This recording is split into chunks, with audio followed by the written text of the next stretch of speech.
deste curso. Este curso é um curso extremamente exigente, porque envolve conhecimentos pluridisciplinares de diferentes áreas. Ao longo dos tempos temos recebido pessoas de diferentes idades, de diferentes localizações ou diferentes regiões do país, que simplesmente muitas vezes nos procuram no sentido de abrir novas portas para o seu futuro. E felizmente, de uma forma muito honesta, posso-vos dizer que esse aspecto tem sido conseguido. Há muita gente que sai deste curso e vai desenvolver trabalhos do ponto de vista de produção artística, porque vai reunir formação e vai reunir competências que lhe permitem dar resposta a essas necessidades, mas a principal razão deste curso é dotar as pessoas de conhecimentos relacionados com a ética, a legislação, a deontologia, com o conhecimento a nível da conservação e restauro, no sentido de depois poder dar o seu contributo em diversas instituições. Estamos a falar que nós, ao longo dos tempos, temos estas 1000 horas de componente de formação, que envolve também bastante prática. Para a execução portanto, dessas aulas, muitas vezes recorremos à parceria com várias instituições, desde museus, igrejas e muitas instituições públicas e privadas. Depois das 1000 horas de formação, os nossos formandos são colocados em contexto portanto, em formação de contexto de trabalho, e nesse sentido vão desenvolver as suas competências com algumas empresas de âmbito nacional ou regional, em algumas câmaras municipais, e para terem uma noção da dimensão que este curso já conseguiu atingir, neste momento já conseguimos ter aceitação em muitos museus municipais e também alguns museus de caráter nacional. Falo, por exemplo, que nós no último curso tivemos uma pessoa no Museu Nacional Ferroviário, e já no âmbito dos 2 últimos cursos conseguimos estabelecer uma parceria com o Museu Machado de Castro, o Museu Nacional Machado de Castro, que nos permitiu desenvolver algum trabalho de conservação histórica de algumas peças do museu. Além depois desse trabalho ser complementado com trabalho em peças no museu e neste momento, felizmente, no Museu Nacional Machado de Castro, também com a colaboração e com a supervisão de 2 técnicas de conservação vegetal que estão e que entraram há pouco tempo no museu. Do ponto de vista do curso, portanto, do ponto de vista de modular, estamos a falar de um curso extremamente exigente, como eu dizia há bocadinho, extremamente abrangente, e que se foca principalmente numa coisa muito simples, que é dotar os formandos de todos os conhecimentos necessários para poderem contribuir e colaborar da melhor forma, seja com estas instituições com que temos colaborado, seja do ponto de vista empresarial, ou seja, poderem tanto desenvolver metodologias de diagnóstico das obras de arte, conhecer o que é que são materiais originais, o que é que são materiais originais alterados, o que é que são materiais acrescentados, perceber os danos que as obras têm, perceber a extensão desses danos, perceber a origem desses danos no sentido de poderem depois atuar de forma preventiva, do ponto de vista de resolução dos problemas relacionados com as diferentes peças. Também são dotados de competências do ponto de vista da documentação e do estudo das obras de arte, no sentido de depois, de uma forma fundamentada, elaborarem propostas de tratamento e depois, numa outra fase, executarem essas propostas de tratamento. Basicamente, para vos dizer que é um curso pluridisciplinar, muito exigente, mas que tem tido uma taxa de sucesso que ronda os 90% a nível de empregabilidade, eu acho que é bastante boa. Por outro lado, tem servido de uma porta de futuro para muita gente e muita gente de diferentes regiões do país.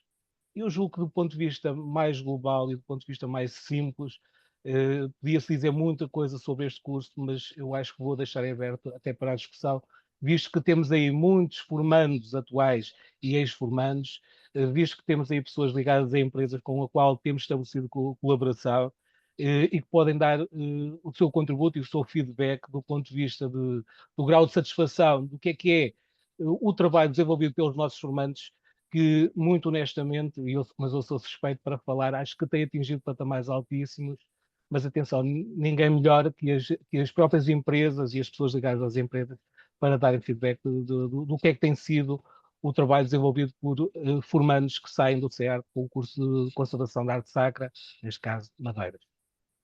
Obrigado.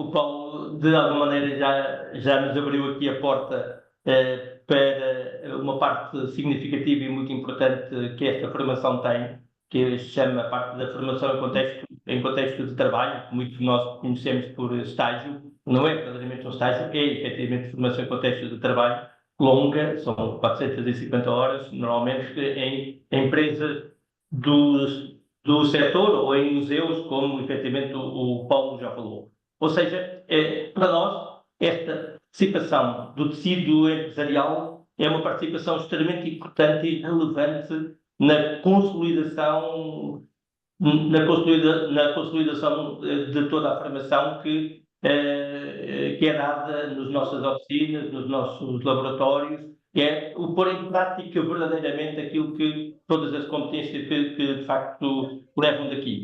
E como um dos desafios desta conversa de hoje à tarde era um pouco perceber não só a formação, mas a formação para quê? Ou seja, que técnicos é que neste momento o mercado necessita nesta área da conservação e restauro? Como é que os encontra? Que dificuldades tem?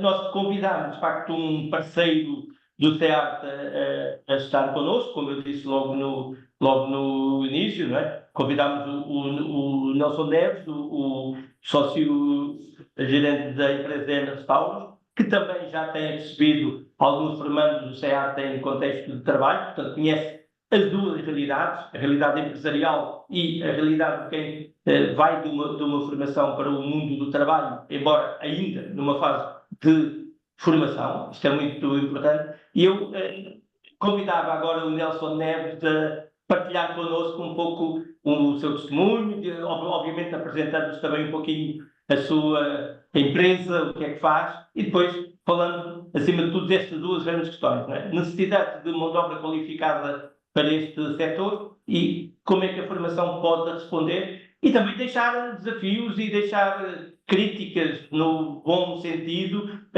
ou sugestões de melhoria futura. Nelson, a palavra é sua. Bem, muito boa tarde a todos. Eu, se calhar, para não ser indelicado com quem de direito, aproveito só primeiro para cumprimentar e agradecer o convite que foi dirigido, mas antes de eu, se calhar, poder trocar algumas impressões convosco, eu reparei que a Elizabeth Gomes pediu para se pronunciar e, se calhar, como foi durante a intervenção do Luís, eu, se calhar, daria a liberdade de ceder a intervenção à Elizabeth. Obrigada. Por acaso, a minha pergunta é para o Paulo Gouveia. Boa tarde, meu nome é Elizabeth, eu já sou formanda do CEART, ainda não nesta área do património. E eu gostava muito de saber se este curso de que estamos a falar agora, de conservação em restauro e madeira, penso que é assim, não é? Conservação da arte sacra, madeira. Mas Exato. tratamos essencialmente É só materiais de suporte. especificamente para a arte sacra? É assim, do ponto de vista do curso, nós dirigimos portanto, todas as intervenções, portanto, basicamente, se calhar vou falar de uma forma diferente. Nós dotamos os formandos de conhecimentos, no entanto, depois esses conhecimentos são desenvolvidos do ponto de vista prático. E nesse sentido, nós privilegiamos sempre arte sacra e em suporte madeira. E basicamente é isso que nós procuramos.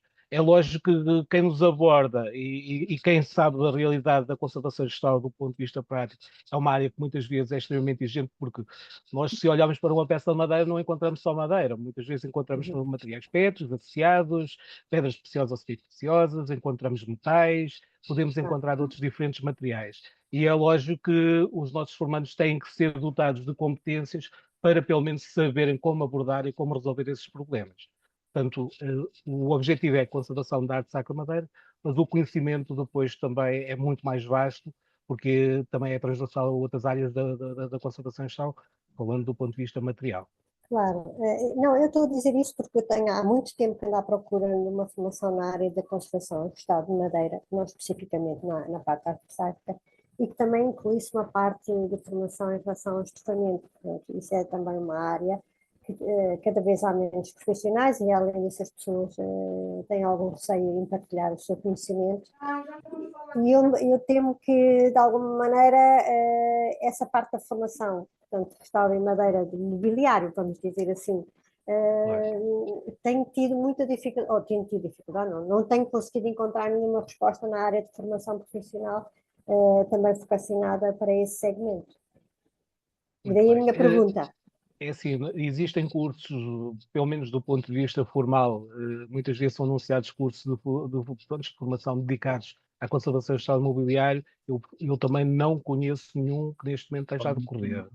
Bem, No entanto, a Fundação Ricardo pronto, Espírito Santo tinha mas não era uma formação, era uma formação paga, não é muito cara. pois, A Fundação está connosco aqui, também pode pode responder. participar sem problema nenhum, temos todo o gosto, não é? E isto é uma conversa desde o início, como eu disse. Mas eu depois no final posso dizer alguma coisa sobre isto, porque está em curso uma estruturação de alguma da oferta formativa a este nível, mas no final, se a Elizabeth não se importa, Está guardar bem. isso ao final, está bem? Muito obrigada. Sim, senhor. Obrigada. Pode ser. E peço desculpa mais uma vez, não tinha visto a sua Não mão faz lá. mal, obrigada, obrigada. Não, obrigado. Vamos lá continuar. Bem, muito boa tarde então a todos outra vez e desde já reitero o agradecimento para partilhar aqui algumas reflexões que considero que podem de alguma forma ser úteis para os presentes. Essencialmente foram pedidos para abordar aqui três grandes tópicos. Obviamente que eu não vou seguir um guião até devido à informalidade da conversa. Mas efetivamente há aqui três grandes parâmetros, três grandes itens que devem ser abordados, que é, ponto número 1, a questão da necessidade de técnicos e de que tipo de técnicos no mercado de trabalho atualmente, quais as perspectivas macro que se avizinham para os próximos anos decorrente do quadro macroeconómico que existe neste momento em Portugal, que me parece que é algo que não está a ser de todo abordado em Portugal neste momento e que vai obrigar a grandes constrangimentos no país. A importância, também como consequência disso mesmo, a importância de várias parcerias entre as empresas, portanto o tecido empresarial e as entidades de formação e entre as entidades privadas também que estão no mercado, portanto terá que ocorrer uma maior sinergia entre entre estas entidades, em que provavelmente vão ter que deixar de se encarar como competição ou como concorrência e se calhar começarem a tomar uns aos outros como stakeholders, como no fundo garantes da compra de um resultado. Portanto, quando há a expressão, apesar de não ser portuguesa, faz no fundo que aquela entidade ou aquela pessoa, no fundo, é uma parceira de confiança, é uma relação privilegiada em detrimento a outros que não são capazes de oferecer as mesmas condições. E por último, também sinto que devo partilhar, e isto não me foi pedido, mas sinto que devo partilhar o que foi um bocadinho a minha experiência recente com a SEART, e não estou a fazer favores a ninguém, mas fiquei com uma impressão muito, muito positiva e, portanto, estes são, parece-me a mim, os três grandes itens aqui como tópicos de discussão. Relativamente ao primeiro, importa referir que estamos no ano 2024, parece uma verdade lá para Alice, mas a verdade é que só no ano passado é que foram praticamente concluídos as últimas intervenções referentes ao quadro comunitário de 2020. E porquê é que eu falo no cenário macroeconómico e tudo isso? Porque as empresas em Portugal, em função do desinvestimento contínuo e já muito prolongado no património por parte de investimento estatal direto, ou muitas vezes direto, é sempre e fica sempre subordinada às cativações orçamentais, não do ponto de vista financeiro, mas sim cativação do ponto de vista organizacional relativamente à questão dos fundos afetos à nossa área de património. Obviamente que a área de património tem muitas valências, portanto, é como as artes. As artes são um campo muito grande entre o qual o património está lá inserido, e dentro do património tem também uma série de subcategorias. Mas estão a decorrer desde o ano passado mais um grande programa, que é o PRR, que é o Plano de Resiliência, de Recuperação e Resiliência, que tem uma afetação no património, um impacto direto e indireto muito expressivo. Além disso, não sei se ainda hoje viram o jornal de Economia, o Jornal Económico, mas efetivamente Portugal continua quase 2,5% abaixo do que seria expectável se não tivesse havido a questão da pandemia e o que sucedeu desde então. Além disso, não obstante, está também a iniciar-se toda a conjuntura necessária para o programa do 2030. São os dois grandes programas para agora, para a década. E o que é que já se sabe que vai acontecer? Como sabem, não é só Portugal que foi abrangido pela questão do PRR. Todos os países da Europa que estão envoltos no projeto europeu foram também beneficiados pela questão do PRR, e também o PRR dos outros países também inclui intervenções sobre património. E, portanto, significa que se neste momento já se assiste à falta de mão de obra, e o que é a falta de mão de obra? A falta de mão de obra vai praticamente em toda a linha de cadeia, desde direção de obra, e não estou a falar apenas de direção de obra, propriamente intervenções de construção e restauro, mas empreitadas maiores, em que desde a direção de obra, em que já estamos também, permitam uma expressão, a ter necessidade de importar desde engenheiros, arquitetos e a uma série de outras especialidades de outros países que não apenas da Europa, e vamos por aí abaixo na cadeia e ficamos aqui, como é que podemos encarar, do meu ponto de vista, aqui a intervenção da construção e restauro nos próximos anos. Já se sabe, neste momento, que as empresas portuguesas, e quando digo as empresas portuguesas não me refiro apenas às de construção e restauro, nem às de construção civil, mas todas as empresas não vão, somadas aqui em Portugal, não vão ter capacidade de dar resposta ao que vão ser os compromissos nacionais. E a questão do PRR é que o PRR tem que ser executado a 100%, não pode ser 99,9%. O PRR não funciona, ao contrário do quadro comunitário anterior e do 2030, obriga a uma execução de 100%.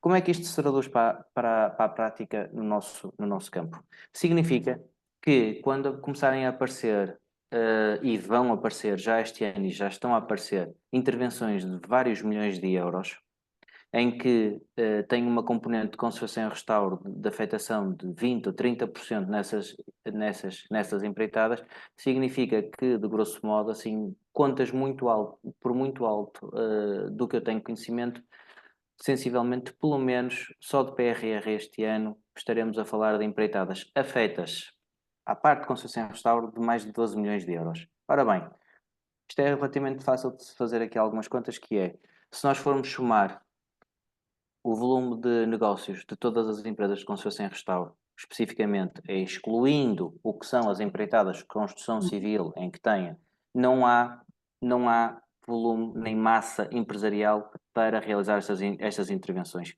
E para o ano ainda vai ser mais grave, mais aguda esta situação. E porquê é que eu estou a fazer este contexto? Eu peço desculpa de vos maçar com isto, mas porque é aqui precisamente que eu acho que poderá haver um papel absolutamente essencial, como se calhar poderá nunca ter ocorrido em todos estes anos, um papel muito crucial para a implementação no mercado de técnicos, que, não sendo técnicos com habilitações superiores, nem com tudo o que a legislação obriga, já sabemos disso, mas que são um contributo absolutamente inestimável para que as intervenções de conservação e restauro sejam abrangidas por várias tipologias de técnicos, mas técnicos de conservação e restauro.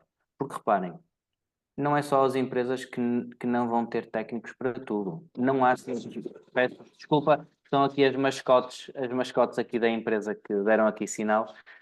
Não há, mesmo do ponto de vista das universidades e dos politécnicos, não há mão de obra, nem há formação, nem há interesse de toda a gente que tira concessão em restauro vir para esta área de atividade e, portanto, o papel que os técnicos, seja do CERT ou seja de outros, vão ter e a possibilidade de se integrarem no mercado de trabalho e evoluírem e ganharem um papel que se calhar nunca terão tido até ao momento uma oportunidade tão flagrante, parece-me a mim que é algo que deve ser relevado e deve ser neste momento estimado.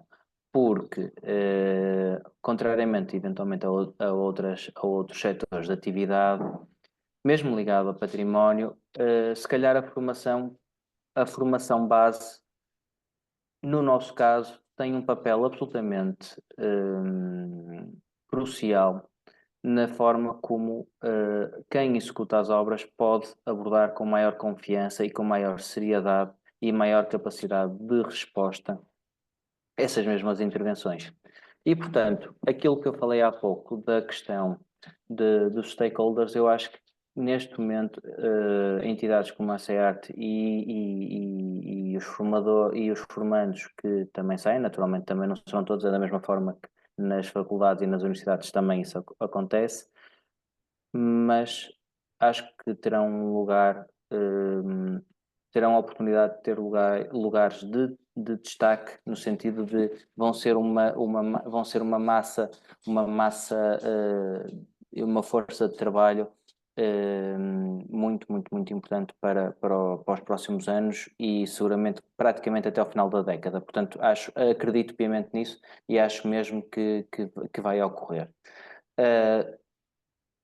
Relativamente ao que se espera, tanto mais ou menos designado o ponto 2, relativamente ao que se espera, ou pelo menos ao que eu acho que se deve esperar das entidades formadoras, bem como do tecido empresarial, como de outras associações, eu gostava muito que eventualmente pudesse ocorrer um maior aprofundamento das relações institucionais e entre as associações que representam a nossa área, porque têm também um contributo muito importante e uma visão também muito própria, que acho que não deve ser negligenciada, para o que é o âmbito da formação e o âmbito do contexto depois em formação / contexto de trabalho / estágio. Além disso também poderia ser também um veículo absolutamente essencial, independentemente das parcerias e das relações institucionais que já existem com várias outras entidades. Acho que nós deveríamos aprender um bocadinho com o que outros setores de atividade, sobretudo ligados à indústria, já fizeram há 20, 30 anos e que se veem os resultados hoje. Portanto, há lugar para todos. Da mesma forma que não pedimos, permitam-me à vontade aqui dar um exemplo, da mesma forma que não pedimos a um enfermeiro se calhar para fazer uma cirurgia a um cérebro porque tem que ter um cirurgião especializado, eu acho que devia ser também um bocadinho isto que nós devíamos, há lugar para toda a gente e toda a gente acho que percebe muito bem o papel dos outros. Além disso, mesmo não só relacionado com o tecido empresarial, mas também, conforme o Luís falou na introdução, relativamente também, e o Paulo também penso que terá falado, até o Paulo também, exatamente, da questão das relações com a parte dos museus existentes, seja da rede nacional, seja da rede municipal. Eu acho que, e eu partilho muito desta visão, ter alguma coisa é sempre melhor do que não ter nada. E o que é que eu quero dizer com isto? Eu prefiro sempre que, não havendo a possibilidade, às vezes, por parte dos municípios de contratarem técnicos superiores ou quadros superiores para integrarem nas suas estruturas de museus ou da rede de museus, ou seja o que for, acho que é sempre preferível e muito benéfico ter alguém que já tenha uma formação base, uma sensibilidade já construída, desenvolvida e que pode ser trabalhada. Porquê? Por causa também de um outro motivo que foi aqui explicado, que tem que ver com o seguinte. Esta formação que o CEART, que é quem promove este encontro, realiza, tem também a questão da certificação dos créditos que dá para a universidade. E eu acho também que é preciso essa vertente, ou deveria ser também mais acarinhada por parte das instituições superiores, esta vertente um bocadinho mais prática, como efetivamente é a minha opinião. Eu sei que muita gente discorda de mim, mas também temos direito a dar as nossas opiniões, e portanto acho que efetivamente esta composição, um bocadinho uma mistura de prática ou teórica, como formação base, é muito importante, é de salutar, é de reconhecer e de aplaudir também, e, portanto, mesmo para os técnicos que não queiram seguir uma via de ensino superior, tudo bem, estão já relativamente bem preparados, desde que devidamente acompanhados, como é normal, mas mesmo os que querem seguir ou que queiram seguir para a via do ensino superior, acabam por ter uma formação base já bastante interessante e acho que não deve ser desmerecida, muito pelo contrário. Relativamente à questão, e aqui acho que também devo partilhar o que foi um bocadinho a minha experiência recente pessoal, nós tivemos este ano 2 formandos do CEART connosco, a fazer as 450 horas, até fizeram um bocadinho mais, e devo dizer que a postura que encontramos, a postura que se nota que vem como bagagem do próprio ensino em si, juntamente com a questão, também a questão da formação base, que aliada a um bocadinho de maior acompanhamento e depois uma maior incisão em contexto de formação em obra, acho que podemos estar confiantes de que o futuro poderá ser bastante risonho e será objetivamente mais fácil se incluirmos e se apadrinharmos este tipo de iniciativas que acho que são muito válidas. Em termos gerais, eu penso que era isto que eu achava pertinente partilhar e deixo agora também à consideração para quem quiser colocar algumas questões ou então no final, deixo à vontade. Muito obrigado.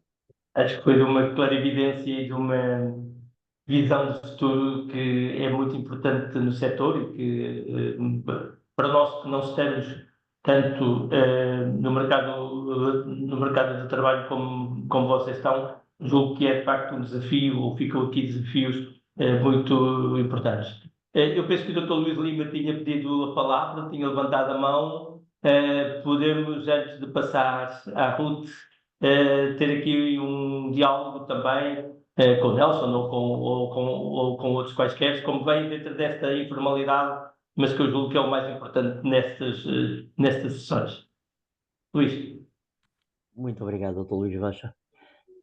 Eu gostava de agradecer as simpáticas palavras do Dr. Nelson Neves, com quem temos colaborado, e sei que os nossos formandos que estiveram convosco, todos eles se mostraram extraordinariamente agradados e dizem que aprenderam muito na formação prática em contexto de trabalho. Nós efetivamente temos agora uma série de parcerias com empresas, com museus. Temos também connosco agora, agradeço a presença da doutora Maria João Bustorff neste talk, que faz agora também parte do chamado núcleo duro do CEART para esta área. Será certamente uma enorme mais-valia. Em relação à formação dos nossos formandos, efetivamente tem sido uma ótima formação. Muitos, quando digo muitos, também estou a exagerar um bocado. Alguns dos nossos formandos têm enverdado depois pelo ensino superior, nos cursos de conservação e restauro do IPT, e um dos feedbacks que vamos tendo é que efetivamente os nossos formandos, quando chegam ao IPT, são dos melhores alunos que o IPT tem nesse ano. Isso deve-se em grande parte ao nosso corpo de formadores, ao Dr. Paulo Gouveia, à doutora Tânia Corte Real, a uma série de outros formadores que foram nossos formandos, a Paula Cavaleiro, a Marta. Nós neste momento temos formadores que foram nossos formandos, alguns prosseguiram para cursos superiores, outros não. Temos um bom corpo de formadores, temos empresas e instituições excepcionais que recebem os nossos formandos, e estou em crer que, efetivamente, o caminho para o futuro é risonho. Vamos conseguir muito melhores resultados. E agora calmo, porque a doutora Maria João Bustorff está a levantar a mão. Não encontro aqui a mãozinha, costuma haver aqui uma mãozinha para nós cá. Agora é um coração, doutora Maria É um coração, não vejo. É um coração cá embaixo na barra. Não vejo, a minha barra não tem coração. É excelente, não há problema nenhum, nós vimos todos. Mas havia uma senhora, alguém queria falar antes de mim, eu só queria pedir a palavra quando for oportuno, mas havia alguém que já estava inscrito antes de mim. O doutor Luís Rocha falou antes do Luís Lima, acuso porque eu não estou a ver, desculpe lá. Havia alguém que queria falar, portanto, se me dá uma palavra, eu falo agora, mas eu não queria passar por cima de ninguém. Acho que ninguém se acusa. Ninguém se acusa. E isto é como nos casamentos. E falar agora ou calar-se para sempre. Não, está sempre a ver. Doutor Maria João, a palavra é sua, vá. Espera aí, que agora está-me a aparecer aqui uma coisa que não tem nada a ver com a nossa reunião. Já se foi embora. Muito boa tarde a todos. Eu queria saudar o CEART como um centro de formação exemplar neste país. Queria agradecer as palavras do Luís Lima, mas eu peço desculpa, mas eu não sou parte do núcleo duro do CEART, eu sou parte do núcleo duro da Fundação Ricardo Espírito Santo Silva, que tem o maior dos gostos e o maior interesse em ser stakeholder, para usar as palavras que já foram aqui usadas, do CEART. Não sei se me está a ouvir, Luís Lima. Estou sim. Estou a ouvir. Estou a ouvir, sim, senhor. Acho que sim, com muito gosto. A nossa atitude é sempre de abertura, a nossa postura. Eu estou há quase 40 anos na Fundação Ricardo Espírito Santo, apesar de ser funcionária pública desde os 21. Agora já não sou, que já me reformei. Mas fui destacada para a Fundação pelo Ministro da Educação, na época, o engenheiro Roberto Carneiro, justamente para oficializar o Instituto de Artes e Ofícios como uma das primeiras escolas profissionais que apareceram neste país, e depois também a Escola Superior de Artes Decorativas como Instituto Superior Politécnico, como Escola Superior Politécnica. Bom, já fui de tudo na Fundação. Neste momento, o meu papel é, além de fazer parte do Conselho de Curadores, ser gestora de formação da Escola de Artes e Ofícios, onde formamos adultos. E temos tido com o CEART uma ligação bastante estreita, sobretudo na construção de referenciais das qualificações.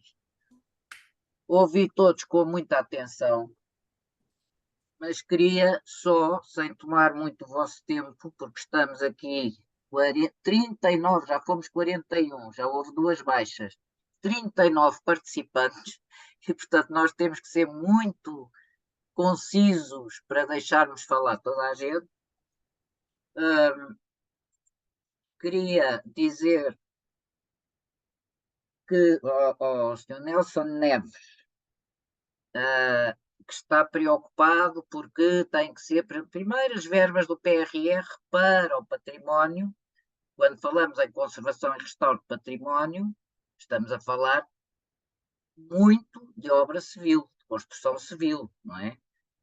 Relativamente ao Ministério da Cultura, sabemos que o PRR está destinado aos museus do Estado, ao Teatro Nacional de São Carlos e ao Teatro Nacional Dona Maria.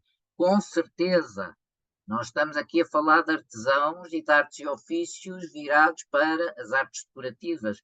Com certeza que os nossos profissionais e aqueles que nós formamos também terão que ter uma grande intervenção.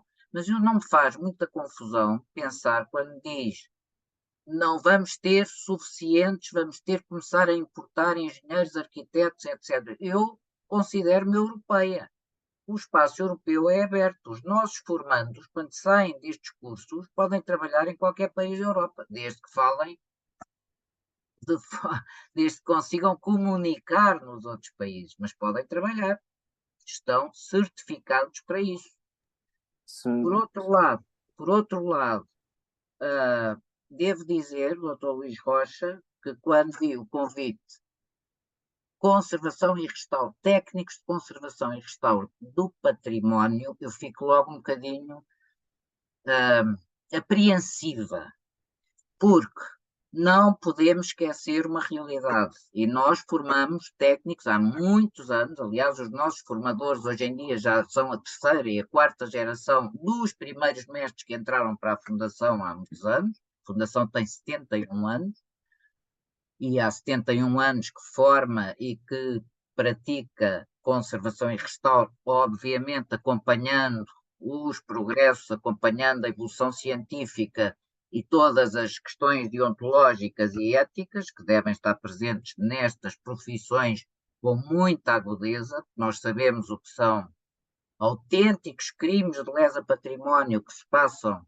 por esse mundo fora, quando o património é entregue a pessoas sem formação e sem qualificação, só porque são jeitosos, mas do nosso ponto de vista, eu agora estou a falar em nome da Fundação Ricardo Espírito Santo, e também com a experiência que temos tido ao longo dos anos, em intervenções no país e no estrangeiro. Eu trabalhei 20 anos com o Brasil, sempre uma equipa de conservação e restauro de património tem que ser coordenada e orientada no terreno por conservadores, restauradores com formação universitária.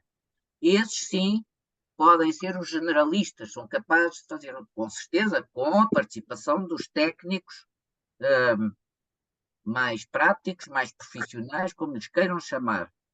Nível 4, nível 5. Eu só acredito em intervenções grandes, em obras do património histórico e artístico, nacional e estrangeiro, com uma pirâmide onde no topo têm que estar conservadores, restauradores, e se calhar temos que pensar um bocadinho porque é que há tanta reação dos conservadores, restauradores a técnicos de nível 4 e 5 que têm saído das nossas formações. Os conservadores, restauradores às vezes reagem mal, mas uns não podem viver sem os outros. Não é possível. 100 pessoas, não é com 450 horas de formação em contexto de trabalho. Não é com 1000 horas de formação geral, onde aprenda história de arte, deontologia, ética, tudo importantíssimo. Química, tecnologia dos materiais, fundamental. Mas não é com isso que um conservador restaurador se pode chamar, e nós aí não controlamos o mercado de trabalho, porque as pessoas saem com o seu diploma, com as suas certificações e dizem: eu sou conservador restaurador. Quem é que vai controlar o desempenho destas pessoas? Muitas são muito sérias, outras menos sérias. Nós temos exemplos para tudo nas nossas escolas. Sem o conservador restaurador no topo, mais o químico, mais o engenheiro, o arquiteto que percebem da obra civil, todos eles com formação universitária, o que é que vão fazer os outros que fazem a pirâmide funcionar? Porque são estes técnicos que conhecem as tecnologias, conhecem os materiais, mas têm que estar resguardados por quem tenha mais anos de formação de nível superior e universitário. Esta é a nossa posição. Não é fácil, mas a pirâmide, se não existir esta pirâmide, nós não temos conservadores, restauradores em número suficiente para poderem tratar e prevenir e conservar preventivamente o nosso património. Não têm. Portanto, não se vai fazer nada. Ou então, que alguém dizia, acho que foi o Nelson Neves que disse, é melhor ter pouco do que não ter nada. Estou de acordo, mas temos que afirmar estas profissões sem medo de entrar na pirâmide. Porque os que se formam nas universidades, e nós vemos isso na nossa escola, nós temos formandos na Escola de Artes e Ofícios da Fundação Ricardo Espírito Santo, que já tem este ano, por exemplo, temos vários arquitetos, vários engenheiros, várias pessoas que se formaram em conservação e restauro, mas depois querem vir aprender a mexer, a pôr as mãos na massa, como eles dizem, e nós também dizemos, têm que aprender a pôr a mão na massa, porque senão não se consegue ir a lado nenhum. Portanto, eu sou completamente a favor das parcerias, dos trabalhos em equipa multidisciplinar, já não sou tanto a favor de uma designação genérica de técnico de conservação e restauro do património, porque aí vamos cair outra vez no generalista.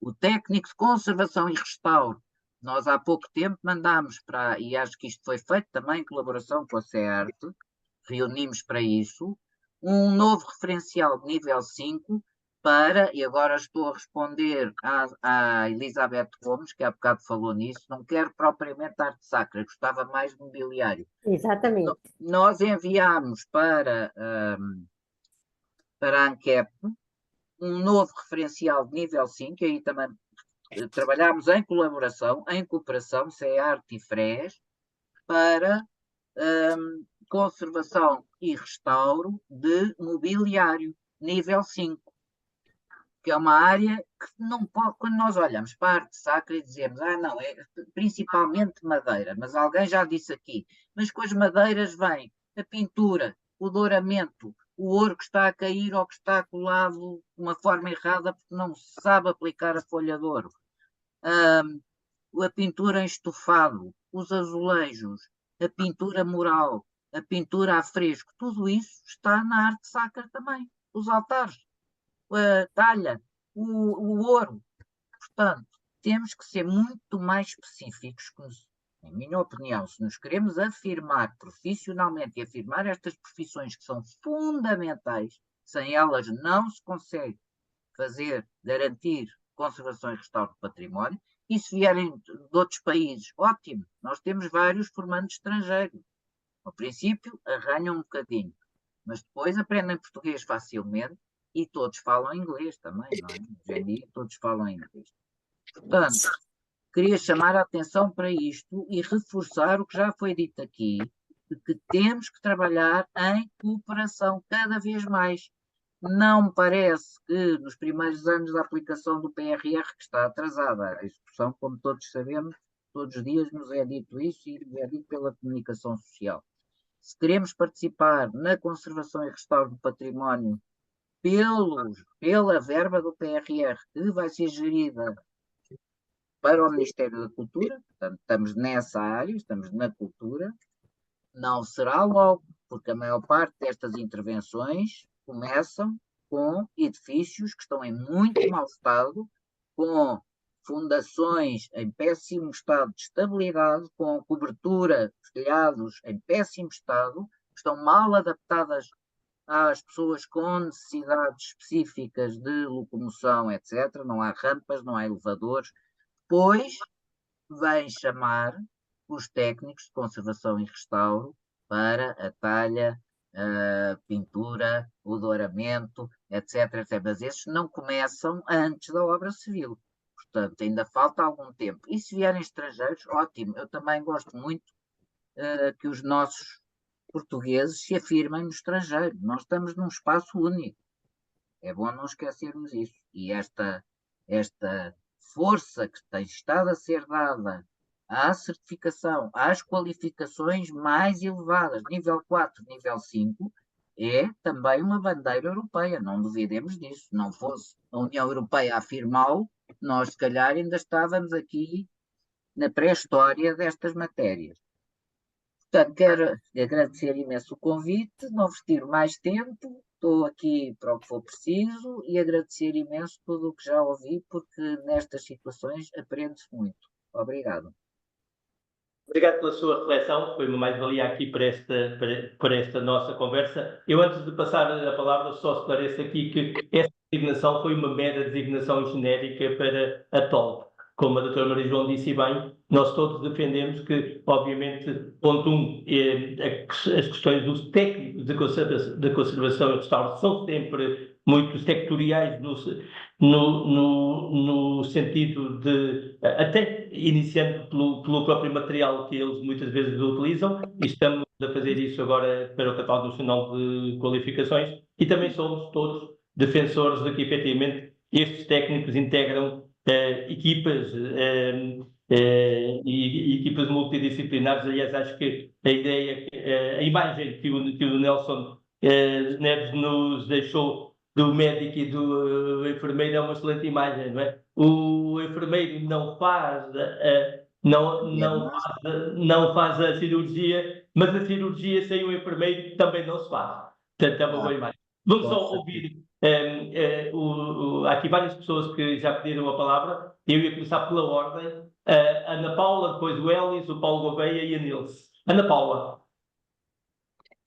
Ok, boa tarde. Eu gostava de saber se teria ainda a possibilidade de frequentar, primeiro quanto tempo demora o curso, e depois se eu teria possibilidade de frequentar, dado que já tenho 67 anos. Okay. É que eu fiz uma mini formação de restauro de madeira de 50 horas em Caldas e fiquei apaixonada. Pronto, isto é uma resposta muito objetiva, eu posso dar. Infelizmente, neste curso que nós estamos a falar de expiação tecnológica, não pode. Eles são cursos financiados e têm determinadas regras que não são nossas e, efetivamente, não se destinam a pessoas aposentadas. Portanto, neste não pode. Mas há outros onde pode, pois nós podemos vá acompanhando as redes sociais do CEA. Sim? Está bem? E Ricardo Espírito Santo Silva, que tem muita oferta a esse nível.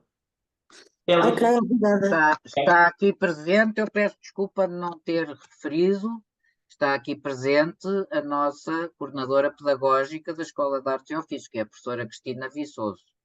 Está ali tão escondidinha que eu nem a vi agora. E poderá responder mais especificamente a estas questões também. Obrigado. Eu depois também só faço uma questão, mas quando agora, depois das questões colocadas que estão das pessoas que estão à minha frente, eu depois falo. Obrigada. Bem, eu fico muito contente por a Maria João Bustos ter falado antes.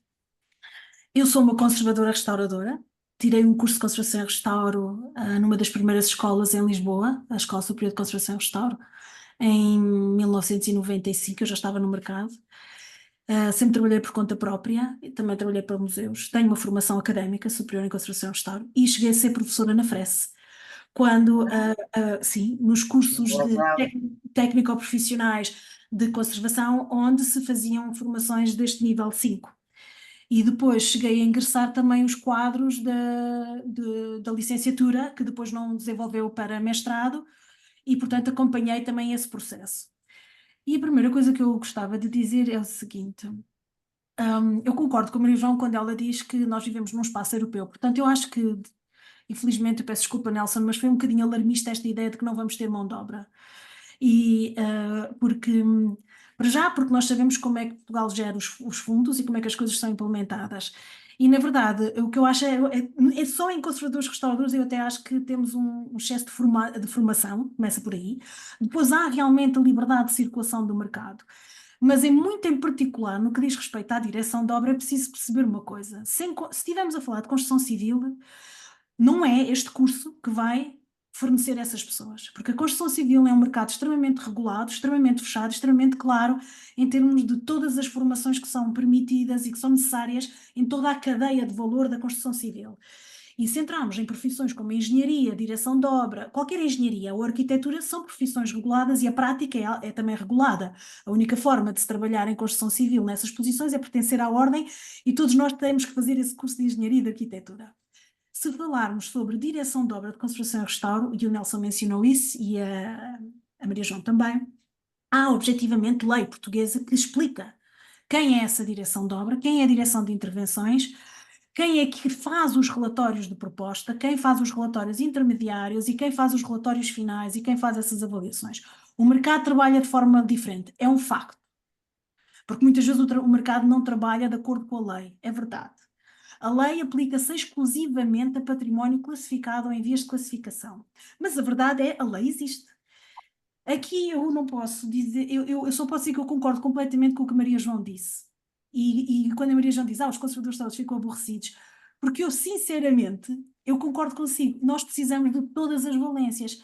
Eu tenho uma empresa e eu contrato técnicos de conservação e restauro, porque eu preciso deles a trabalhar comigo. Da mesma maneira como eu preciso, por vezes, de falar com um historiador de arte. Ou preciso de contactar um laboratório de química para me fazer análises. Porque nós trabalhamos numa área de transdisciplinaridade e multidisciplinaridade. Pensar que o conservador-restaurador vai resolver as coisas sozinho, ou que o arquiteto faz uma obra, ou que um formando de nível 5 pode ter as competências, que às vezes é de um arquiteto, de um engenheiro, do conservador-restaurador, de um arqueólogo ou de um curador, é errado. Porque, na verdade, dentro deste ecossistema, todos nós temos um papel. A única coisa que eu não concordo com Maria João é que o conservador-restaurador tem uma formação especializante também. E a minha área de especialização é, por acaso, madeira policromada e dourada em essencialmente contexto sacro. O que me dá competências e ao fim de 26 anos de experiência para fazer os ditos relatórios de gestão de obra, ser professora, ser avaliadora, trabalhar para o Estado como consultora e por aí afora. Mas em toda a minha vida profissional eu precisei trabalhar com várias pessoas de vários níveis de formação e de várias áreas. Portanto, o que era importante mesmo era perceber que estas sinergias acontecem no mercado de trabalho quando o ambiente é saudável e as obras são bem geridas. Isto já acontece. Institucionalmente, o que é preciso é realmente as pessoas perceberem qual é a posição que elas podem ter, porque não há necessidade de haver anticorpos. Da mesma maneira como há a formação específica de conservação em arquitetura, e há um grupo de não é um grupo de trabalho, há na verdade um grêmio dentro da Ordem dos Arquitetos para os arquitetos que depois de fazerem os 5 anos de formação de arquitetura continuam a sua formação em pós-graduações e doutoramentos para fazer intervenção de conservação, portanto, intervenção de arquitetura em património histórico, não é? Há necessidade para toda a gente, mas há necessidade de competências para todos estes lugares.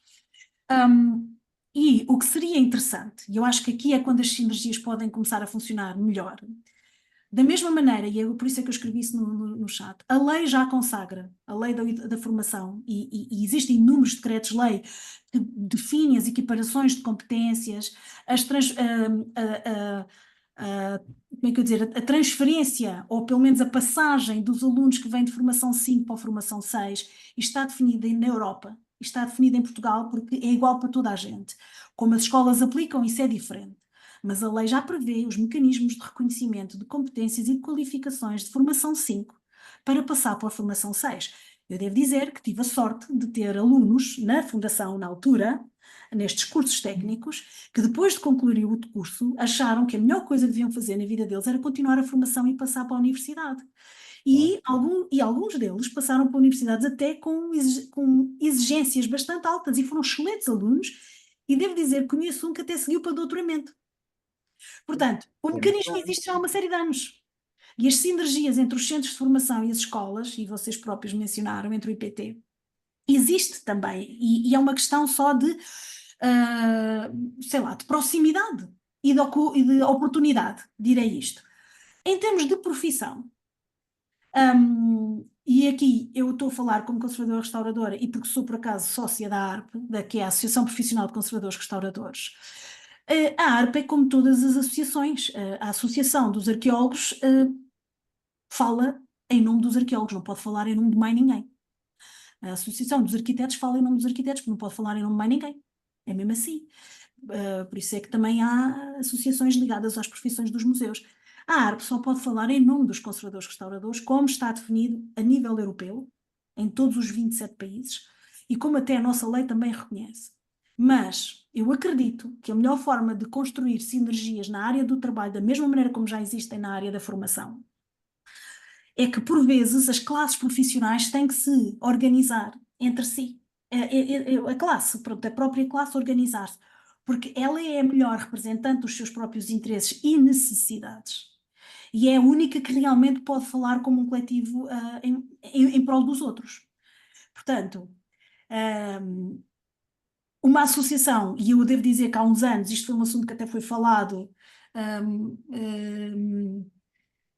é engraçado porque começou por alguns alunos da FRES e outros alunos que eu conhecia de outras escolas. Porque é que não havia uma associação de técnicos de conservação restauro, técnicos neste nível, não da palavra técnico quando se candidatam a uma função pública, porque na função pública são todos técnicos, mas são todos técnicos, exato, são todos técnicos superiores. Eu estou a falar desta formação, técnico de conservação restauro de nível 5, passagem para o 6, uma associação profissional pode perfeitamente ser constituída e defende os interesses, defende as competências, defende o perfil, tem os seus estatutos, tem a sua missão e pode ter sinergias como nós temos, com outras associações profissionais de outras áreas e associações setoriais. Isto só para dizer que às vezes as sinergias precisam de haver a oportunidade para elas acontecerem. Eu concordo agora com uma coisa que foi mencionado pelo Nelson, que é o PRR é realmente uma oportunidade. Mas também é uma oportunidade que depende muito de decisões que não são tomadas por nós. Porque vai depender muito, como todos nós sabemos, de como é que o património vai continuar a ser gerido dentro do âmbito deste governo, como é que os 3 organismos que foram criados vão gerir este património e, acima de tudo, como é que a política de conservação e restauro vai ser gerida por estes 3 organismos no âmbito do Ministério da Cultura e a aplicação desses fundos. Também sabemos que muitos desses fundos vão entrar por outros pontos de entrada que não a conservação e restauro. Por reabilitação urbana, por desenvolvimento regional, desenvolvimento local, tudo bem. Mas há um enquadramento legal. Isto é a primeira coisa. 2, há uma necessidade de toda a gente. Agora, o que é importante para mim é ser-se muito claro, e eu acho que aqui, se eu estou a exagerar, eu acho que a Maria João também mencionou isto, ser-se muito claro quando se faz uma formação para os formandos, ser-se muito claro de quais são as verdadeiras competências e qual é o papel que ele vai ter nesse ecossistema. Porque dizer que um aluno estuda estas aulas que são ótimas e que são excelentes, e é como digo, eu trabalho com técnicos com este tipo de formação, trabalhei com muitos da formação Ricardo Espírito Santo e devo dizer que tenho 3 deles a trabalhar na minha empresa, não tenho do CEARP, mas tenho da Fundação. Não se pode dizer a um aluno que ele vai fazer estes relatórios que a lei diz que é outro técnico a fazer. Isso não se pode dizer. E também não se pode dizer que porque isso não existe em Portugal, não é que não é possível, é só porque não existe.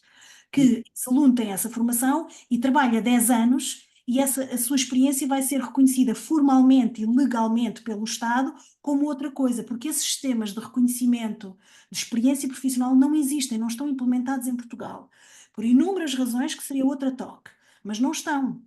Agora, que ele ganha experiência e pode ter alguma autonomia, sim, mas ao abrigo da lei e ao abrigo das equipas multidisciplinares, o lugar dele é trabalhar, como a Maria João, dentro de uma equipa com coordenação, como nós, vamos ter que trabalhar em equipas com coordenação de outros. Eu creio que cobri a maior parte dos assuntos que queria mencionar, mas que fique muito claro que eu acho que às vezes os conservadores restauradores, ficamos um bocadinho assim por causa da linguagem que se usa. Não porque não trabalhamos, nem gostamos de trabalhar, nem recebemos de braços abertos este tipo de formação, porque quem trabalha no mercado de trabalho sabe que isto é essencial. E não é uma diferença entre enfermeiro e médico, não é isso, porque são diferentes objetivos. Isto é um ecossistema de competências e de profissionais. E precisamos de todos, mas todos temos que perceber o que é que podemos fazer. Eu não posso fazer engenharia de estruturas, não posso. Eu só posso trazer o meu conhecimento de 26 anos, olhar para telhados de igrejas e dizer a um engenheiro de estruturas, na minha perspectiva passa-se isto, e ele entra com o conhecimento dele. Portanto, acho que esta definição é para todos nós. Obrigada. Pela sua colaboração também, pronto, eu já passo a palavra ao Paulo, só dizer que o tempo vai avançando, eu pedia que fôssemos um pouquinho mais breves, se possível, até porque ainda temos uma convidada para ouvir no final da Ruth. Só aqui esclarecer que acho que nenhum de nós, e isto está muito claro para nós e somos muito sérios nisso, nenhum de nós disse nunca aqui, nem diz nunca, que o técnico tem as mesmas competências que o conservador restaurador. Porque isso está completamente fora de hipótese e fora de causa naquilo que efetivamente o CEART e outras entidades que nós conhecemos dentro destas parcerias faz. Mas melhor que eu, o Paulo Gouveia pode-nos então explicitar um pouco melhor isto. Vamos, seguindo o que Elis Marçal disse, eu deixar duas ideias muito claras, que é, primeiro, nunca foi dito que o técnico vai se sobrepor ao conservador-restaurador. Como bem disse e bem apontou, a legislação é muito clara, em termos de património classificado e património em vias de classificação. O conservador-restaurador tem competências para atuar nesse campo, o técnico nunca vai ter essas competências. Depois também para dizer que quem está nesta formação jamais foi enganado sobre esse assunto e sabe perfeitamente o seu lugar. E simplesmente, falando em relação à doutora Maria João, há bocadinho falou, do ponto de vista mais abrangente. O curso é muito específico também no sentido de podermos dar resposta de uma forma muito específica dentro da arte sacra relacionada com o suporte de madeiras. Ou seja, nós não estamos aqui para formar pessoas que se vão sobrepor ao conservador-restaurador, até porque nós acrescentamos uma ideia muito clara, que é, e nós temos o caso de muitos ex-formandos que quiseram ir mais além, então inscreveram-se em cursos superiores de conservação e restauro para irem um pouco mais além e para ganharem essas competências. Claro. E temos de deixar isso muito claro. Existem níveis de competência bem definidos, muito claros, e só para dizer, em jeito de conclusão, para conhecerem um pouco mais deste curso. Todos os nossos formandos fazem as 1000 horas de formação normal e depois 500 horas em função portanto, em contexto de trabalho. Mas todo esse trabalho é devidamente coordenado por um conservador-restaurador. Claro. Não há um único estágio que não seja acompanhado por um conservador-restaurador. Portanto, eu acho que desta forma eu acho que é muito claro a nossa posição, a nossa postura em relação à profissão, em relação ao nível de competências. Agora eu também vou-vos dizer uma coisa muito simples. Há lugar para todos. Claro que sim. E às vezes existe aquela ideia do conservador não gosta porque pensa que não há lugar para todos. Há lugar para todos. O conservador E basicamente foi só... Desculpe, só para esclarecer. O conservador-restaurador, eu há bocado exprimi-me mal, mas a Elis Marçal corrigiu-me bem. Eu sei que os conservadores-restauradores também podem ter uma área de especialidade. A nossa diretora atual de Conservação e Restauro do Laboratório da Fundação, que vem da Escola de Tomar e que é excelente, a área de especialização dela foi pintura. Mas o que exprimi-me mal. Quem pode ser generalista numa situação dessas, e por isso tem que estar cá em cima e faz os diagnósticos e orienta, etc., e propõe a metodologia, quem pode ser generalista foi quem andou não sei quantos anos na universidade a estudar estes assuntos. Estes técnicos que são essenciais, é que todos são essenciais. Não sei por dizer isso. Até só agora, ao fim de 1h20, é que se começou a falar em conservador-restaurador. Ou só ao fim de 1 hora termos estado aqui a conversar. Só estávamos a falar nos técnicos. E depois dizemos, mas o conservador-restaurador é para o património classificado. Se calhar é para todas as equipas que vão fazer intervenção. Esta noção de que tem que haver diferentes patamares com diferentes responsabilidades, eu não estou a dizer que o CEART não a tem. Não estou a dizer que não tem. Como nós também a temos.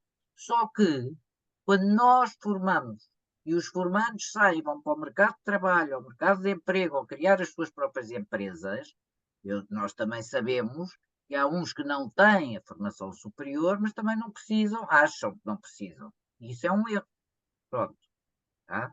Eu sei que o CEART, e comecei por agradecer o convite ao CEART, que considero um centro exemplar neste país. Tá? E nós não estamos aqui em desacordo em nada. Isto é uma reflexão muito importante. Agora calma, que já falei demais. Eu só ia pedir à Nilce, ela tinha pedido a palavra, e também o Nelson, para depois ouvirmos a seguir, se não se importam, ouvirmos a seguir a nossa última convidada. Nilce. Estão me ouvindo? Sim. Bom, boa tarde, meu nome é Nilce Pinho, eu sou arquiteta, eu fiz mestrado na UC na área de reabilitação de edifícios, na engenharia civil, e estou muito honrada em estar fazendo o curso com esses mestres maravilhosos. A maioria da turma tem formação superior, todo mundo, de alguma forma, simplesmente está tentando dar uma volta na carreira e fazer o que realmente gosta. Eu tenho 55 anos e não tenho que fazer outras formações, eu quero ficar numa área que eu gosto, na parte das artes e da reabilitação. Eu tenho a competência de fazer taipa de pilão, tijolo de adobe, eu me dediquei 10 anos a esse tipo de restauro desses edifícios antigos, e, enfim, eu só estou colocando isso porque sou brasileira também, espero que o pessoal estrangeiro tenha, eu acredito que tenha a mesma competência que os portugueses. Enfim, então era isso. Só queria estar colocando, eu achei importante, e os meus colegas estão aí assistindo também. Obrigada. Obrigado. Já agora é muito interessante que nós, neste momento, o curso que iniciou há pouco tempo tem vários formandos de origem brasileira, e tem, como a Nilce disse, e muito bem, vários também, ou muitos deles já licenciados em arquitetura e conservação em muitas áreas, portanto, e de facto encontram nesta formação uma mais-valia. Obrigado pelo seu testemunho. Julgo que o Nelson também tinha pedido a palavra, ou fica para o final? Nelson, desculpe. Não, eu se calhar aproveitaria para muito brevemente poder aqui utilizar um bocadinho a expressão que a Maria João Bostorff também utilizou, de eventualmente alguma expressão, eventualmente, eu não vou dizer infeliz, mas se calhar para quem não me conhece e admite, um bocadinho fora de contexto. Então é o seguinte: nós, na nossa empresa, eu se calhar não tendo necessidade de me justificar, mas vou só aqui fazer um bocadinho, se calhar, um preâmbulo. Nós, na nossa empresa, temos quase 50 pessoas nos quadros, desde arquitetos, mas maioritariamente toda a gente é formada superiormente em construção e restauro. Portanto, das 40 e muitas pessoas que temos nos quadros, estamos a falar que 43 pessoas são de construção e restauro com formação superior. E só temos uma pessoa que não tem formação superior em construção e restauro e é técnico de construção e restauro e que por acaso veio do CEART. Já está connosco há 2 anos, penso eu. E porquê é que eu falei da questão, outro tópico, e porquê é que eu falei da questão do que eu acho que é a minha opinião e relativamente ao contexto que eu vejo sobre o que eu acho que vai ocorrer, a falta de mão de obra. Eu não foi para alarmar ninguém, mas não sou só eu que acho isto. Não sou só eu que acho. E muita gente também, dentro das instituições, também acha o mesmo e sobretudo, quem tem responsabilidades de fazer as contratações de várias empreitadas. Porquê é que eu também falei na questão do PRR? E, se bem se recordam, eu dei um exemplo em que eu disse, inclusivamente, que havia muitas empreitadas de PRR que são obras de reabilitação de construção civil e não se trata de consultores restauradores fazerem telhados ou coberturas, ou seja, o que for, não é nada disso, não é de toda a nossa área, nem de técnicos de construção e restauro e muito menos de consultores restauradores, tão bem, mas para dizer o seguinte, que há muitas obras grandes em que uma grande percentagem dessa execução é de conservação e restauro. Só que, de acordo com as regras, trabalhos de conservação e restauro são inseridos em obras de reabilitação ou de construção civil. E, portanto, foi nesse âmbito que eu falei. Da mesma forma que também ocorre muitas vezes, e é também um bocadinho de estranhar, que também não se refira que não tão raras vezes ocorrem concursos públicos de conservação e restauro apenas, conservação e restauro apenas, de património classificado, integrado ou não integrado, em que, curiosamente, muitas vezes a direção de obra, e vem em caderno de encargos, eu tenho vários exemplos desses, em que para a direção de obra de conservação e restauro pedem um arquiteto ou um engenheiro. E, portanto, isto é uma relação, isto já é outra conversa, mas que também deve servir de reflexão para o que é uma certa interoperabilidade e entre as várias profissões. E eu com isto não me pronuncio mais, também já roubei demasiado tempo, mas achei que devia clarificar pelo menos alguns pontos que... e só para concluir, nós temos 3 pessoas na empresa que não são de nacionalidade portuguesa, mas já estão aqui há vários anos e são sempre bem-vindos e são das melhores pessoas que temos. Está bem? Muito obrigado. Obrigado, Nelson. Então, agora sim, eu pedia então à Ruth Gonçalves, uma nossa colega também, que então partilhe connosco a sua experiência. Se calhar já dissemos ou já referimos muitas das coisas que a Ruth iria dizer, mas acho que aquilo que vai dizer é sempre muito importante. Ruth, força.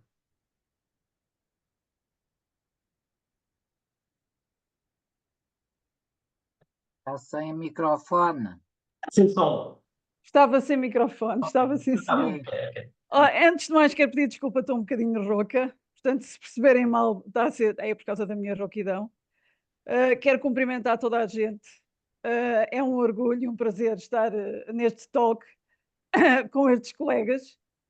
O Paulo Gouveia foi meu formador e foi uma das pessoas que me trouxe a este mundo e que me fez apaixonar loucamente por esta área, que eu desconhecia praticamente por completo. Queria cumprimentar a Teresa e o Francisco, meus ex-colegas. O Dr. Luís Lima continua a fumar imenso, mas está com um ótimo aspecto, como está. É um prazer voltar a revê-lo. E eu gostaria de dar o meu testemunho. Eu, de facto, sinto um orgulho gigante em ajudar a cuidar do património. Sinto um orgulho desmedido. Até porque o património cultural é o que conta a nossa história. Nós somos o património cultural. O que vai ficar de nós é o património cultural. O que conta a história de um povo é o nosso património. Nós, ao cuidar e ao insuflar oxigênio a essas peças, a esses monumentos, estamos a deixar este legado para gerações futuras, não é? Para perceber o que é que existia, qual foi a nossa história. Nós estamos aqui a ajudar, não é? Eu tirei este curso no bendito CEART e sinto que a partir do momento em que passei aquelas portas, o que eu senti foi, eu até vou ler esta frase: o CEART tem o firme propósito e determinação de alavancar, impulsionar e acreditar piamente nas pessoas.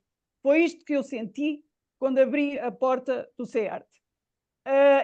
São de uma delicadeza e de uma empatia e de uma sensibilidade que eu não tenho encontrado em mais lado nenhum. Confesso, não tenho mesmo. No CEART prepararam-me exatamente para o que se esteve a falar. Nós somos preparados para ser orientados por um maestro.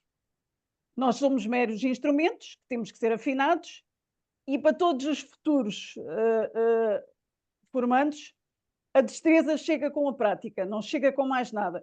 Todos nós só adquirimos destreza com a prática. Não tomamos, claro que não decidimos rigorosamente nada, como eu nunca o faria. O que eu faço é executar. Eu sou uma simples executante. Portanto, eu tenho um maestro à frente e ele pede-me para eu fazer isto ou aquilo. eu faço da melhor maneira que sei, da maior sensibilidade que tenho, porque tenho sensibilidade, até porque tenho uma licenciatura em pintura e sinto as dores dos conservadores restauradores nesta área, porque toda a gente é pintora, mas ninguém é pintor. Pintor sou eu, que sou licenciada em pintura. Portanto, toda a gente é pintor. E não é verdade. E as pessoas não percebem da área. Claro que não percebem, porque é uma área também muito, muito complexa. A área das artes plásticas é uma área extremamente complexa. E é evidente que eu olho para um quadro, para um pintor autodidata e percebo, aliás, percebo logo se é de um autodidata ou não. Portanto, nós somos executantes e as pessoas tratam-nos extremamente bem em todas as empresas. Eu fui e sou absolutamente respeitada. Também sei sempre o lugar que ocupo, obviamente, e ocupo com imenso orgulho, é o que eu digo, imenso, imenso orgulho. Eu até ao Covid trabalhava em contexto de escritório, até porque toda a gente sabe o que é a vida de um artista em Portugal, não é? Ser artista em Portugal é a mesma coisa que ter 100 anos e fazer uma maratona dos 42 km, é uma maratona, debaixo de um sol tórrido, sem água. Isto é ser artista em Portugal. Portanto, eu tinha que arranjar um trabalho que me pudesse sustentar. Portanto, foi através de contexto de escritório. Portanto, na altura do Covid, esse escritório fechou. Eu fiquei desempregada e pouco tempo antes também tinha ilustrado o livro infantil sobre o barco Hospital dos Gilianos. Não sei se já ouviram falar. Os Gilianos foi um barco que acompanhava os bacalhões, os pescadores de bacalhau, e foi um barco que nunca perdeu um doente em mar. Não perdeu nenhum doente. Portanto, eu tive a sorte de ilustrar esse livro, contar a história de Gilianos às crianças e, de facto, esse barco foi comprado pela cidade, era um fantasma ferrugento e eles fizeram um trabalho de restauro inacreditável e neste momento é um orgulho da cidade de Viana do Castelo. Eu conheci a equipa, vi o trabalho que fizeram e a partir desse momento fiquei com o bichinho da conservação e restauro. Só um minuto, por favor.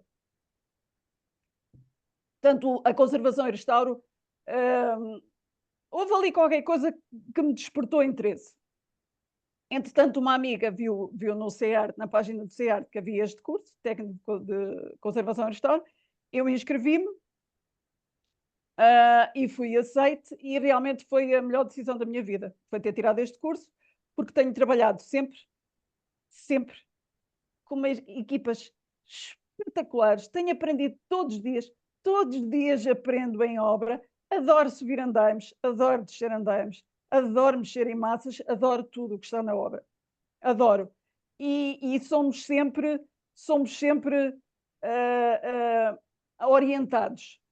Nós, com o curso técnico, claro que temos que ser sempre orientados, nem faz sentido outro tipo de situação. Em relação aos professores, eu realmente só tenho bem a dizer, porque acautelaram-nos sobre tudo o que foi aqui falado, tudo o que foi aqui conversado. O Paulo Gouveia e a Tânia Corte Real acautelaram-nos sobre tudo, o que é perfeitamente natural.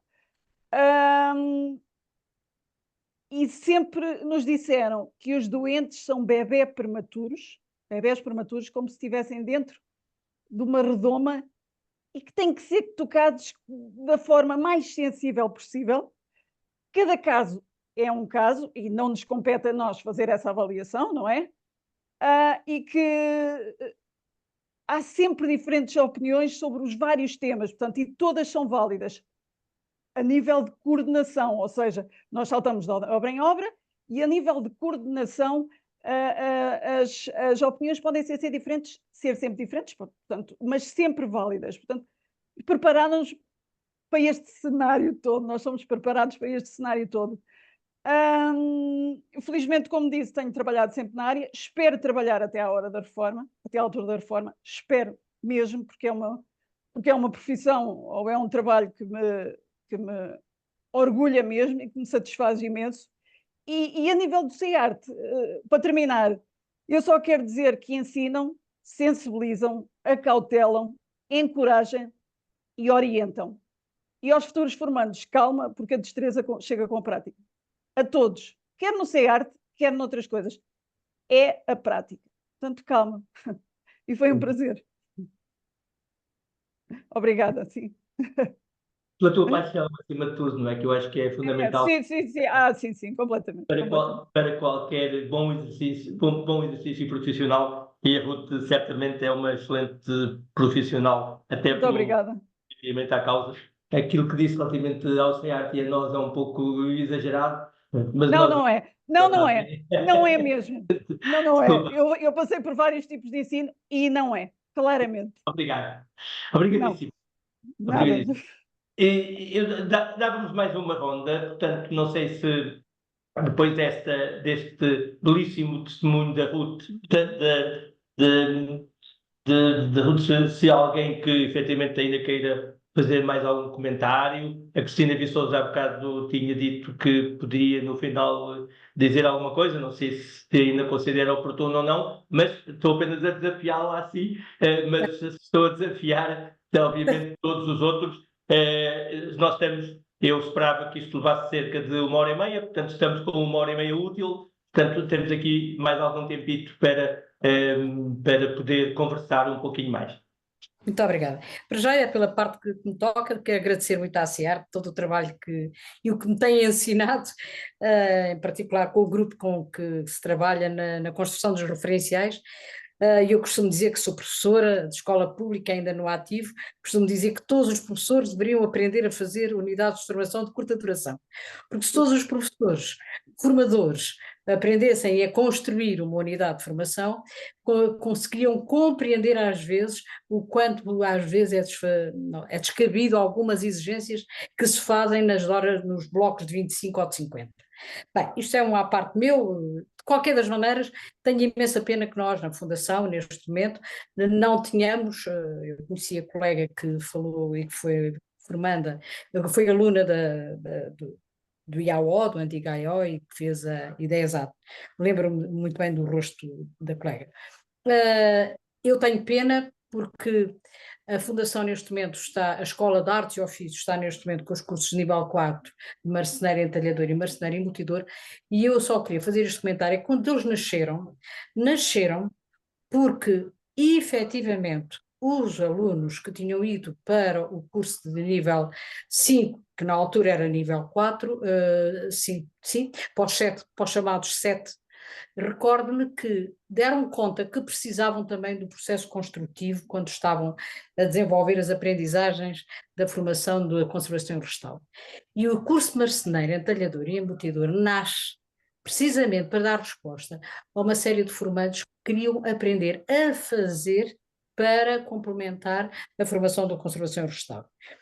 Eu compreendo a polémica entre o triângulo com a doutora Maria João e eu acho que quando se fala nisto também é porque há também algumas pessoas que entram na área da conservação e restauro sem ter conhecimento da área da conservação e restauro.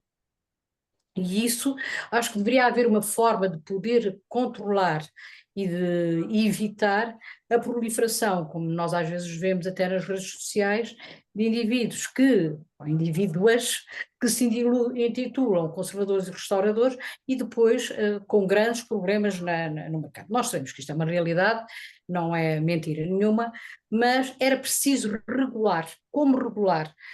Eu penso que o colega Nelson, quando fala nas empresas, se me é dado saber, penso que quando nós fazemos as candidaturas, as certificações têm que lá ir. Pronto, e esse problema parece-me que está de algum modo resolvido. De qualquer das maneiras, nós na Fundação, neste momento, aguardamos a possibilidade de vir a fazer a oferta, retomar a formação de conservação e restauro, só que neste momento não estamos a conseguir, até porque em Lisboa as pessoas, ou é a vida que está mais complexa, vocês têm mais, se eu sei, que eu tenho sabido, vocês têm hipóteses de terem alguns apoios, nós não temos, e portanto a Escola de Artes e Ofícios os alunos têm que pagar, e realmente o curso é muito caro, como alguém disse aí também há pouco. É caro o de marceneiro, embutidor e marceneiro entalhador, e portanto iremos ver como é que será o da conservação e restauro. E concordo que só com a parceria, ou até há tempos eu dizia a um aluno, ele podia fazer uns blocos connosco e poderiam ir para a SEART, para Coimbra fazer, e esse aluno pôs a hipótese de ir para a SEART a fazer o curso, mas implicava mudar de cidade, etc. Pronto, eu realmente tenho imensa pena, é que nós não possamos fazer o vosso curso, trabalhar convosco e vocês poderem fazer connosco o curso aos alunos de Lisboa, porque não imaginam a quantidade de candidatos que nós temos para fazer conservação e restauro.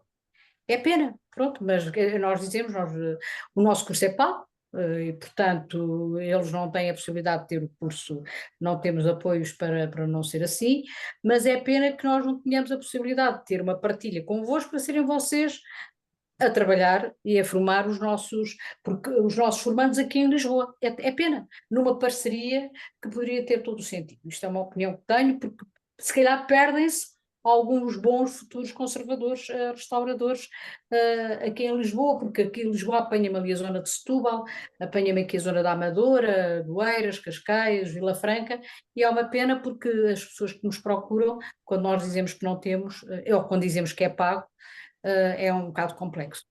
Eu, de qualquer das maneiras, tenho muita pena, porque também concordo com o Nelson quando diz que podemos não vir a ter capacidade de resposta, acredito. E depois tenho aqui uma reflexão que é importante também, se calhar, sensibilizar os jovens que saem do 12º ano, dos cursos das artes, que saem dos cursos das artes ou mesmo de outras escolas especializadas, como a António Arroio, eles muitas vezes desconhecem que há esta área da conservação e restauro abrangente em vários pontos de formação. E é uma pena porque se calhar poderíamos começar com jovens, eu não sei se o vosso público da CERT é tão jovem, é que o nosso público aqui do EAO são pessoas que já têm licenciaturas ou são estrangeiros, temos 2 russos, e portanto ou são pessoas estrangeiras ou então são pessoas já com uma idade superior aos 30 e tal anos. Portanto temos poucos jovens à procura do curso. E penso que era importante, porque afinal de contas não há conservadores de restauros, não há marceneiros, também não há eletricistas, também não há canalizadores. As escolas com os cursos de eletricidade também têm 2 ou 3 alunos e nem sabemos como é que elas sobrevivem. Eu estou a falar de escolas públicas gratuitas. Portanto, era preciso, se calhar, fazer uma grande divulgação para captar jovens, para começarem esta formação que eu acho extraordinária. Pronto, é a minha opinião, vale o que vale. Obrigado. Luís Lima. Não, está ligado. Eu gostava de agradecer a toda a gente, todos os contributos que deram para esta talk. Foi excepcional, acho que em grande parte ficaram desmistificadas algumas ideias que não seriam as mais informadas. Efetivamente o CEART tem uma preocupação, é que todos os nossos formandos saibam qual é o seu papel dentro de uma equipa de conservação e restauro.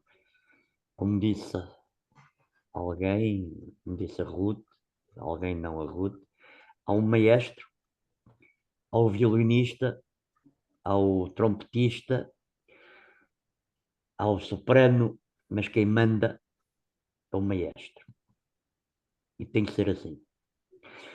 Depois há uma outra pessoa que eu não ouvi, não me pediu a palavra, e que eu gostava que também desse o seu contributo, quanto mais não seja para finalizar, porque é alguém que eu acho que pode trazer aqui também um belíssimo contributo.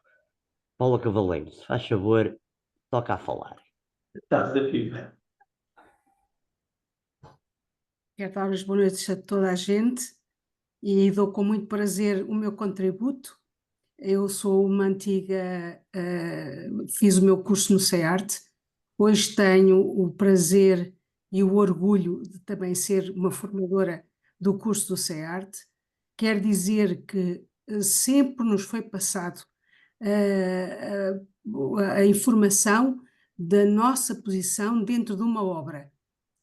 Eu, tal como a Ruth, tenho um imenso prazer em trabalhar nesta área. Eu sou licenciada em História, neste momento estou a frequentar um mestrado em Património Cultural, em Conservação e Reabilitação, e, portanto, aquilo que eu também faço sabendo o papel que tenho que desempenhar dentro de uma equipa, inclusivamente o Dr. Paulo Gouveia sabe que quando estou, e porque também trabalho por conta própria, quando tenho as minhas dúvidas, é a ele que recorro para me dar as orientações quando de facto não estou certa daquilo que hei de fazer, porque toda esta informação sempre nos foi passada no CEART. O CEART faz um trabalho extremamente importante, sério, não fica qualquer dúvida às pessoas de facto aquilo que têm que fazer na sua vida profissional, e portanto é com muito, muito orgulho que já estive no lado dos formandos, hoje estou no lado dos formadores, e também é com essa consciência, e hoje ainda mais, porque estou a fazer ainda mais formação para poder desempenhar a minha função com o maior profissionalismo possível, e por isso é com essa consciência e é com essa realidade que hoje também tento passar isto para os formandos que neste momento estão a fazer o curso. Portanto, dou o meu contributo, o meu humilde contributo, agradeço imenso ao CEART. O CEART é de facto uma grande escola, é uma escola que só se as pessoas não quiserem é que não aproveitam, e aproveitam com muito profissionalismo. E por isso tenho a agradecer ao Dr. Luís Rocha, ao Dr. Luís Lima, ao Dr. Paulo Gouveia, e porque de facto é uma casa que me orgulha imenso poder colaborar. Muito obrigada. Nós, quando ouvimos estes testemunhos, só ficamos mais motivados porque estamos a cumprir a nossa missão e queremos continuar a cumprir. Só perguntava se há mais alguém que quer partilhar também, que ainda questionar alguma coisa. Então, se não há, o Dr. Luís Lima há bocado e a Paula quase que fizeram o encerramento da sessão, né? Eu também estou muito contente com a sessão, acho que os objetivos foram plenamente cumpridos. Não tenho aqui nenhum resumo feito, mas só aqui deixar duas ou três ideias. Foi uma sessão riquíssima pela partilha de ideias, de reflexões, de sugestões, de pistas também, de confronto no bom sentido de opiniões, mas julgo que foi bem vincada a importância das parcerias e do trabalho com os vários stakeholders, algo que nós em Portugal temos que admitir que nem sempre fazemos bem. E eu acho que aqui, hoje, nesta questão, isto foi efetivamente muito bem feito. E como já aqui foi dito, quer pela Fundação, quer pelos vários formadores do CEART também, especificamente este curso 7, é um curso totalmente assente em parcerias, sempre foi, não é? Parceria com o Instituto Politécnico de Tomar, parceria com a Faculdade de Letras da Universidade de Coimbra, parceria com diversas empresas, parceria com diversos museus a nível museus nacionais relevantes, como o Machado de Castro, o Museu dos Coches, o Museu Grão-Vasco, sei lá, tantos. E certamente também, e agora tentando não responder, mas abrindo aqui um pouquinho o véu à doutora Cristina Viçoso, certamente também parceria que pode ser alargada futuramente a Lisboa e à Fundação Ricardo Espírito Santo, com quem estamos a trabalhar em parceria, como quer a doutora Maria João, quer a doutora Cristina já disseram, num trabalho que também me parece muito relevante para o futuro da formação destes técnicos, no trabalho de atualização do catálogo nacional de qualificações a este nível. Não é um trabalho fácil, porque em Portugal, para o bem e para o mal, tanto para o bem e para o mal, a ANCAP tem um modelo demasiado rígido para nós podermos, às vezes, encaixar aquilo que são as necessidades específicas de formação em diversas áreas e nesta área. Também uma ideia que apareceu agora no final, eu julgo que é muito importante, a questão, é uma questão nacional que nos ultrapassa a todos nós, mas eu acho que com testemunhos como aqueles que foram aqui dados, isto é importante, que é da valorização destas profissões tradicionais junto dos jovens. como disseram, não é só no restauro, é genérico em todas elas, mas é de facto fundamental. Dito isto, queria apenas agradecer, antes de mais, obviamente, ao Paulo, ao Nelson e à Ruth pela disponibilidade e pela riquíssima partilha que fizeram aqui assim connosco. Muito obrigado. E também um grande agradecimento aos mais de 40 participantes que estiveram aqui neste fim de tarde. Mesmo não vendo o jogo da seleção, mas estivemos aqui, é algo diferente e mais importante, que mostra de facto que estas matérias são matérias que dizem muito à sociedade, que nos dizem muito a todos nós, e nós como instituições públicas ou não públicas e como atores a título pessoal ou a título individual, nesta participação coletiva estamos aqui para ir melhorando todas estas questões. Portanto, o meu muito obrigado a todos. Isto não é um bom regresso a casa, porque grande parte de vós está de facto em casa. Nós vamos ter, já agora, só deixar nós vamos ter mais talks com outros temas, vamos divulgando. Mais uma vez, obrigado a todos pela participação. Espero que tenha valido a pena estas 2 horas de trabalho e de conversa que aqui tivemos. Obrigado. Doutor Luís, eu peço desculpa antes de acabar e peço desculpa por estar a falar depois de si, que presidiu esta talk, mas eu gostava de fazer aqui uma referência. Neste momento já existe o processo RVCC para técnicos de conservação e restauro, nomeadamente para as pessoas que fizeram formação de nível 3. Neste momento, se entrarem em contacto connosco, podem entrar num processo para obter o nível 5. Fazer todo este processo é gratuito, é adequado à disponibilidade das pessoas, mas creio que é uma hipótese de crescimento, de aprendizagem e de um maior reconhecimento naquilo que tão bem fazem neste momento. Obrigado. Então, obrigado a todos. Um bom tarde. Um bom trabalho. Obrigada. Obrigada, boa tarde. Obrigada, boa tarde. Obrigado. Obrigada. Também, boa tarde. Obrigada. Obrigada. Obrigado. Boa tarde. Obrigado, boa noite. Boa noite. Obrigada e boa noite. Obrigada, boa noite.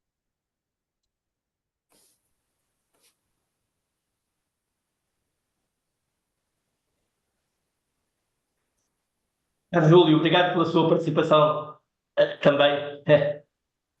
Mestre Júlio, eu tinha-lhe mandado uma mensagem e o senhor não respondeu. Pois não. Tem que ir aí acima, dar-lhe tal. Sim, pois eu não tinha percebido, pois andei fora e dentro. Mas gostei imenso. Foi uma, vá lá, quase meia aula. Foi muito bom, foi muito bom. Foi muito bom. Por isso, um abraço para todos. E foi muito bom mesmo. Vá, Mestre Júlio, depois temos que conversar agora para programar a formação de talha. Ok. Vamos falando. Ok. Vá. Um grande abraço, cumprimentos à sua mulher. Obrigado. Não quer ser indelicado? Obrigado. Vamos todos jantar, ver se vamos jantar todos. Exatamente. Vá, boa noite a todos. Boa noite. Amanhã. Amanhã é dia de aulas, vá, tchau. Boa noite. Amanhã, boa noite. Boa noite.